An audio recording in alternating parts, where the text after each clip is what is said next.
crusade. It comes from the Old French word cruz, meaning cross, and the Spanish word cruzada, meaning to take up the cross. And they took up a cross all right, and by far did they make the cross the line to make much of the world cross with them. And so, yeah, before we begin, let's look at some Crusader vocabulary. Infidel was a term used to define the non-believers of the God in Christianity, which would be common Crusader talk for their enemy. Saracen, on the other hand, is a bit of a nicer term, and it means people who live of the sand or desert. And the famous saying Deus Vult directly translates from Latin into God wills it, or it is God's will. And the First Crusade started with Pope Urban II's speech, and he was talking about how Jerusalem was the Holy Land and that it should be controlled by the Christians since it was the tomb of Christ. And yeah, the crowd was just like, yeah, we got to take back Jerusalem. And so he traveled to France, Germany, Italy, and gained support for his cause in the Crusaders. And then a combined army of Greeks and Crusaders set out for the first target, which happened to be Nicaea. It was a city under the rule of a Muslim sultan, and they came in and won against them, basically.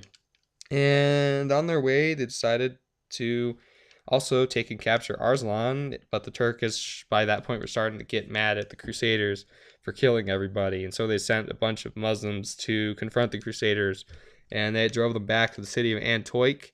And then the Crusaders spent like 7 months under siege at the city of Antioch and had no food or water. Well, little food or water. And then after all that time, the Crusaders regained their strength and were about to confront the Muslims back after being after siege for so long. But literally by then, just the Muslims were tired and they decided to go home. And there's also a little bit of conspiring between generals, but that's another story. It is written. The Crusades should have ended with the capture of Antioch, but a kind of unreason has taken hold of the remaining Crusaders. They had lived with their dream for so long that they could not give it up. They were driven by a passion for what they believed was a holy cause, a need to fulfill their Christian vows, and a lust for Muslim blood, the spoils of war, and territory. And so then, after 6 months of traveling, they finally made it to Jerusalem. However, an Egyptian sultan was in control of Jerusalem at the time, and he wasn't really worried about the Crusaders since he had like 40 catapults at his disposal. And he even made things really difficult for the Crusaders by poisoning all the wells outside the city and cutting down every tree for miles ahead. They had a couple strokes of luck there. The Egyptian sultan was lacking manpower. He had some troops on back order from Egypt, but a couple months before the attack, they just like kind of were in Egypt because all the Egyptian shipping companies are pyramid schemes. Haha. And then it doesn't certainly hurt that the Crusaders also found 400 abandoned timbers hidden in a cave around there while scavenging for food and supplies. And yes, you heard me, 400 logs in a cave conveniently for their disposal. And so then, over a course of 5 days, they just built towers and just besieged the city of Jerusalem. Crusaders pretty much killed everybody in the city, and I'm not going to animate that because that would just be blood, gore, everything. Yeah, about 20,000 people died just in that one crusade. Let that sink in for a moment. And then after the massacre, all the Crusaders basically went to the church to confess their sins of probably killing all those people. And they were just gravely troubled by the whole ordeal. Probably not as gravely troubled as those who were dead. Then there was friendship, and the Crusaders kind of befriended the people that were around there, like Greeks, Jews, and Muslims. But then the army that came from Egypt's back order arrived, and the Crusaders killed all of them. And that's it. That's the end of the First Crusade. But wait! There's more!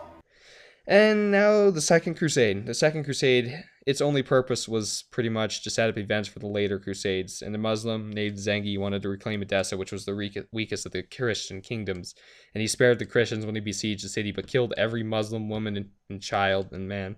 And that was not really a wise choice, since at that point the Franks were just kind of developing beef between him and Zengi's forces, and that produced a lot of the beef Franks that are known today. And, the Pope was not too happy as well about his city being taken by Muslims, and so he called another crusade.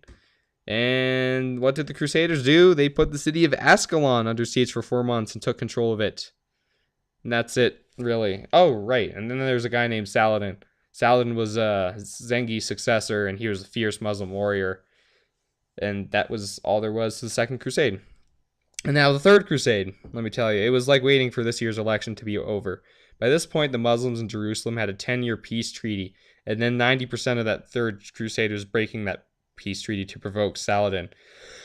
And so the Crusaders basically looted one of Saladin's caravans, and then Saladin just defeated the Crusaders. And then the Pope wasn't happy about that, and so he called a crusade against Saladin. And thanks, Pope Gregory VIII. Just real thanks there. And now the Fourth Crusade.